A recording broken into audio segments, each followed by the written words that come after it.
نکل کر اب سندھ میں داخل ہو چکا ہے اور وہاں پر بھی تشویشناک صورتحال جو ہے وہ ابھی تک بتائی جا رہی ہے۔ ملتان سکھر موٹر وے M5 جو پاکستان کے اہم ترین شاہراہوں میں سے ایک ہے، اس شاہراہ کے بارے میں کہا جا رہا ہے کہ وہ ڈیمیج ہوئی ہے اس ساری صورتحال کے بعد، شدید سیلابی صورتحال جو ہوئی ہے اس کے بعد، اور کچھ روز قبل M5 کا مغربی حصہ سیلاب کی نظر بھی ہوا تھا اور اب اس کا مشرقی حصہ بھی جلال پور پیروالا کے قریب شگاف پڑنے سے بہہ گیا ہے۔ M5 کے بارے میں کہا نہیں جاتا بلکہ ایسا ہے کہ یہ سی پیک کا حصہ بھی ہے۔ 2016 میں اس کا آغاز ہوا تھا اس کی تعمیر کا، اور 2019 میں مکمل ہوئی تھی، اور 3 سال کے عرصے میں مکمل ہونے کے بعد یعنی کہ بالکل نیو ہی ہے۔ تو ایسا کیا ہوا ہے کہ یہ 2 جگہ سے اس کے اوپر اتنے بڑے شگاف بھی پڑ گئے، یہ ہم جاننے کی کوشش کرتے ہیں، اور اس وقت سکھر اور سندھ کے اس ایریا کے اندر جو سیلاب متاثرین ہیں ان کے لیے کیا کیا جا رہا ہے، یہ سب جاننے کے لیے آج ہمارے ساتھ موجود ہیں میئر سکھر ہیں اور ترجمان بھی سندھ حکومت کے بیرسٹر ارسلان شیخ صاحب۔ چلتے ہیں شیخ صاحب، تھینک یو سو مچ ہمیں جوائن کرنے کے لیے، آئی ہوپ آپ بالکل ٹھیک ٹھاک ہیں۔ سب سے پہلے تو میں سچویشن جاننا چاہوں گی، یہ M5 موٹر وے کے اوپر جو خبریں آ رہی ہیں کہ شگاف پڑ گیا 2 جگہ سے، کیا پانی کا بہاؤ اتنا زیادہ تھا کہ وہ شگاف پڑ گیا وہاں پر؟ کیا سچویشن ہے، تھوڑا سا ذرا بتائیں گے؟ جی بسم اللہ الرحمن الرحیم۔ دیکھیں سب سے امپورٹنٹ جو اس کا فیکٹر ہے وہ یہ ہے کہ جو کنیکٹیوٹی لوگوں کی وہ ڈسٹرب ہے، چاہے اس کے اندر گڈز ہیں، پبلک ٹرانسپورٹ ہے، کیونکہ آپ کی 2 کنیکٹیوٹیز ہیں جو آپ کو سندھ کو جوڑ رہی ہیں پنجاب کے ساتھ، جس میں ایک نیشنل ہائی وے اور ایک آپ کا موٹر وے کی تھرو کنیکٹیوٹی ہے۔ جیسے آپ نے بتایا کہ ایسٹرن اور ویسٹرن پارٹ دونوں ڈیمیج ہیں، لیکن اس کے اندر الحمدللہ یہ ہے کہ دونوں طرف سے ڈائیورژنز دے کے، لیکن وہ بغیر تکلیف کے یا آسانی سے تو معاملات نہیں چل رہے۔ تو یہ فلڈ واٹر کو تو دنیا میں ہم سمجھتے ہیں کہ یہ ایک بہت بڑا ایشو ہے، لیکن اس پہ سوال یہی ہوگا لازماً،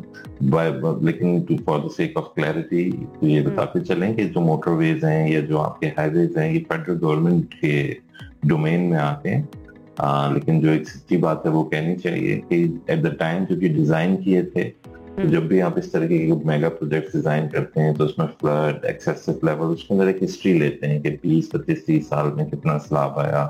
کتنا پانی آیا، تو میکسیمم اس کیپیسٹی پہ ڈیزائن کرتے ہیں۔ ایگزیکٹ میں نہیں کہہ سکتا، but to the best of my understanding. Responsible پھر ہم کس کو ٹھہرائیں گے؟ کیا اس میں مٹیریل ٹھیک استعمال نہیں ہوا، انجینئرنگ ٹھیک نہیں ہوئی، یا کیا اس کی ریزن، یا ہم کلائمیٹی پہ کہیں گے کہ اچھا جی سیلاب اتنا آ گیا یا پانی اتنا آ گیا، جیسا بھی انفراسٹرکچر ہوتا اس نے تباہ ہونا ہی تھا، کس کو ذمہ دار ٹھہرائیں گے؟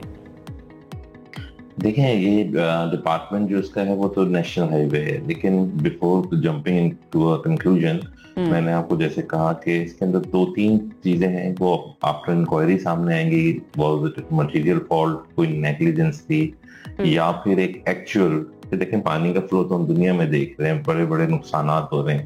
کہ کیا جو اسٹڈی کی گئی تھی اس کے مطابق پانی تھا، پھر تو اس کے اندر نیگلیجنس کا ایلیمنٹ ڈیفینیٹلی آ جاتا ہے۔ لیکن جو 30 سال کی یا 40 سال کی اسٹڈی کی گئی اور 30 اور 40 سال میں اتنا پانی اس ایریا کو کراس نہیں کیا،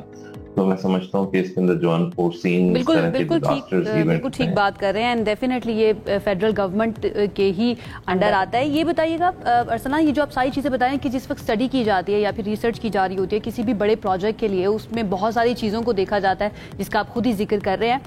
فیڈرل گورنمنٹ اور provincial government hand in hand کام کر رہی ہوتی ہے، کیا فیڈرل گورنمنٹ کی طرف سے اس پروجیکٹ کے بارے میں جتنی بھی اسٹڈیز تھیں ان کو شیئر کیا گیا تھا